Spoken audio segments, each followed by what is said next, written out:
What's up everybody, Coach Mills here coming at you with a brand new Overwatch video, and we need to do a new patch breakdown where we break down all the big winners and losers as of the brand new patch that just went to live. Now we already covered a lot of the intricacies of the specific changes, but in this video we wanted to talk about what characters are specifically moving, how it's going to affect the meta, and everything that you should know for your games. So we're going to jump right into it, but before we do, GameLeap.com is your one-stop shop. If you want to see in-depth VODs, advanced tips and tricks, and much more, then go check it out in the links down below. But without further ado, let's jump into the video. Now the first big mover we gotta break down is none other than Baptiste, who probably got the most amount of changes in the entire patch notes. Now that being said, however, the big buff that's coming out for his amplification matrix, the really thick one now, that is not live yet, but it's planned to be live soon, so look out for that. Riot made an announcement about that, and it's going to be down the pipeline very soon. But we still got the big bulk of changes to Baptiste, mainly his biotic launcher, with its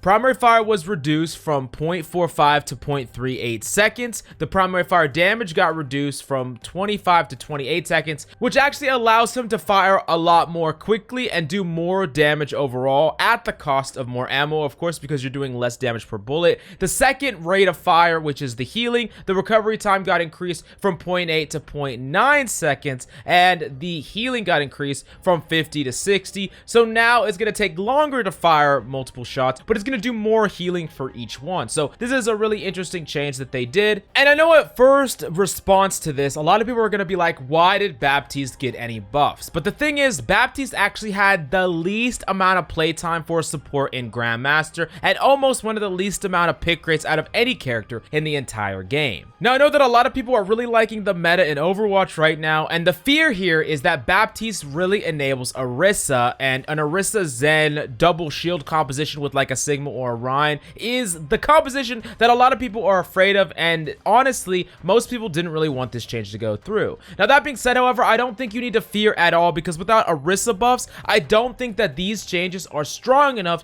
to make Bap see substantial play, and just buffing Baptiste in this tiny minute way is not enough to enable a double shield meta, in my personal opinion. Now there's other buffs and changes that we got to talk about that might affect the meta, and we're going to talk about that towards the end, but just keep in mind that I do not think, and it's very unlikely, that these changes alone are going to suddenly make Orisa go from the least played tank in the entire game to something that's dominant in the meta. That is simply not very likely, and honestly these buffs are not enough to enable that. Maybe the amplification matrix buff is something that's going to be sizable, but even so, just these buffs alone are not enough to push Orisa over the edge by any means. Now that being said, however, do I think that Baptiste can get a lot more value in ranked play? Yes, 100% I do, especially once these amplification matrix changes go live. Baptiste will be extremely strong in solo queue with more impact with your primary fire, being able to get damage in, and on top of that, having that gigantic fight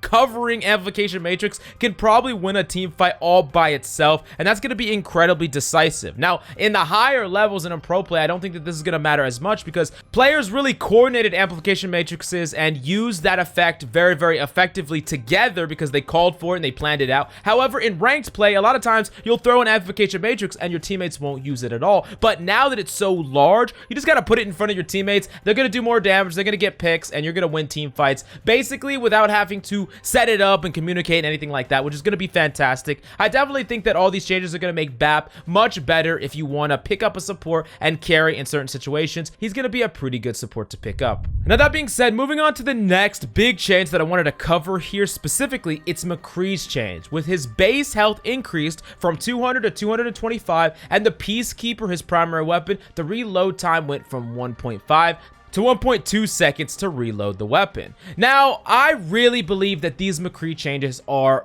fairly significant going forward. Now we really get to see an interesting dynamic in the trifecta of McCree, Ashe, and Widow. Now McCree, a close range hit scan, has 225 health, a mid-range hit scan in Ashe has 200 health, and the long range hit scan Widow just got a nerf to 175 health.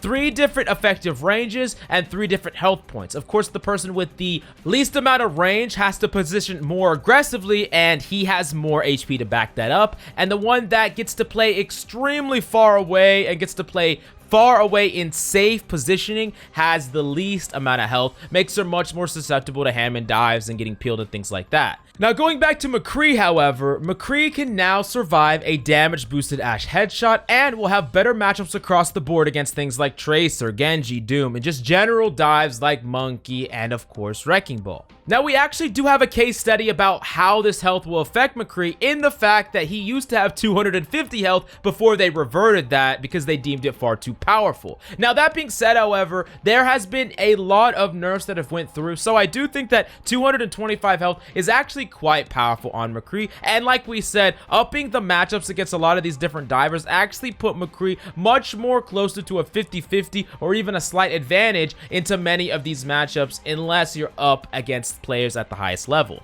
Now, that being said, because of the downed reload time, he's going to do more consistent damage, he has more survivability, and I really think this makes him much stronger at climbing through the ranks. If you're looking for someone to climb with, I think McCree is an amazing pick right now just because of the extra bit of survivability and your ability to deal with a lot of the BS that you deal with in ranked. Whether it's a Tracer in your backline, a Doomfist that's constantly diving your team, or you just need to stun a Hammond every once in a while, having the versatility of doing a lot of these things is going to be very, very powerful on McCree, as opposed to other characters like Soldier and Tracer that are far, far better when you have a certain amount of focus fire. McCree can get the job done by itself, and he can peel a lot more efficiently. Now, I don't necessarily think this is going to make him top of the meta, but for climbing through ranked, McCree is going to be an amazing pick, and I'm going to be doing an in-depth McCree guide on this channel, so make sure you smash that like and subscribe button for a brand new updated McCree guide and how to carry or climb through every single rank on him. Definitely look out for that one. Now, the next big question that a lot of people have on their minds is, do these changes change the meta? Has the meta changed? Because a lot of people are liking the meta right now.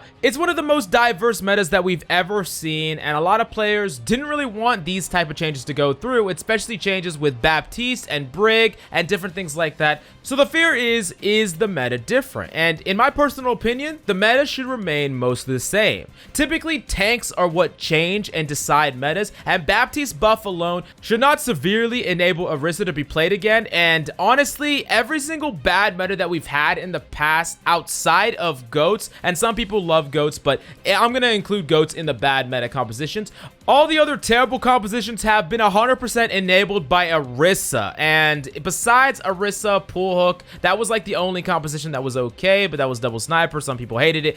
But seriously, Orisa does enable a lot of terrible compositions, and I really don't think that Baptiste is enough to enable her. Now, that being said, there are two big wild cards in this patch that we have to think about in Brig and Widowmaker. Brig, of course, getting a 25 health increase, and Widowmaker getting a 25 health decrease. Now, Brig being 175 now makes her not that squishy, and this will majorly increase her power level as one of the least picked supports in the game right now, and she is one of those characters that has the capability to shift metas. Now, I'm not convinced that it will be enough to make her dominate in all but low ranked play, because you could still burst her down, and a lot of characters like Genji and Tracer can really take advantage of the fact that she's not at a full 200 HP, but we're kind of towing a really close line here. Now, I know that Brig mains will disagree with me, but a meta where Baptiste, Brig, and Orisa don't see very much play is a meta that a lot of people can get behind, and increasing Brig's power level is really, really scary because, like we said, she has the power to dictate metas. Now, I really want to hear your opinion about this in the comments down below. Do you think that Brig getting that 25 HP increase is enough to actually do something meaningful, being played in dive, maybe being played in anti-dive, or do you think this is a sweet spot that Blizzard is trying to find now that they're allowing 25 HP increase and decrease? I want to know your opinion about all this in the comments down below, but you already know my opinion. Hashtag delete Brig.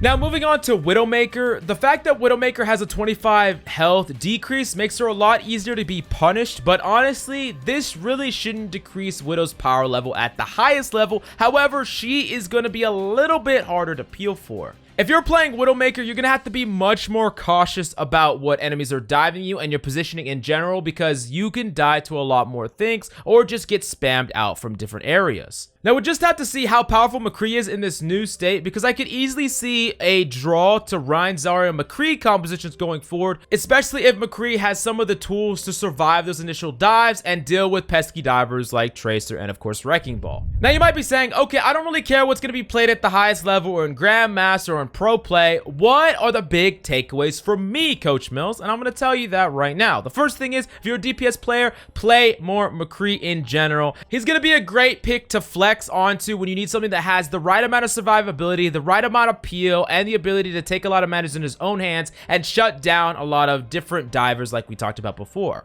Now, you could also flex to Brig a lot more now, and in my personal opinion, Brig is still going to be an amazing flex, especially in those lower ranks when you don't have very good peels. Playing something like Zen is going to get you killed right out of nowhere, but Brig can be an amazing punisher for things like Monkey and things like Wrecking Ball, and those characters can't really contest you at all because they need to get into your effective range where you can start triggering those Inspire heals over and over again. Now, Baptiste is just going to be better all around, so if you're looking for a character to flex to in certain situations, Baptiste is going to be pretty powerful, especially with that new Amplification Matrix buff that's coming out. Baptiste is going to be an amazing pick for solo carry Q. Widow is going to be more unforgiving like we talked about before, and you got to be extra diligent about your positioning. And as both Mei and Sim got pretty notable buffs, expect to see more of these characters going around, and honestly, keep a Pharah pick in your back pocket. If you're not playing either of these characters, make sure that you at least know how to play Pharah as one of the best counters to both these characters. It's always good to have a really good counter pick to some characters that see an uptick in your rank.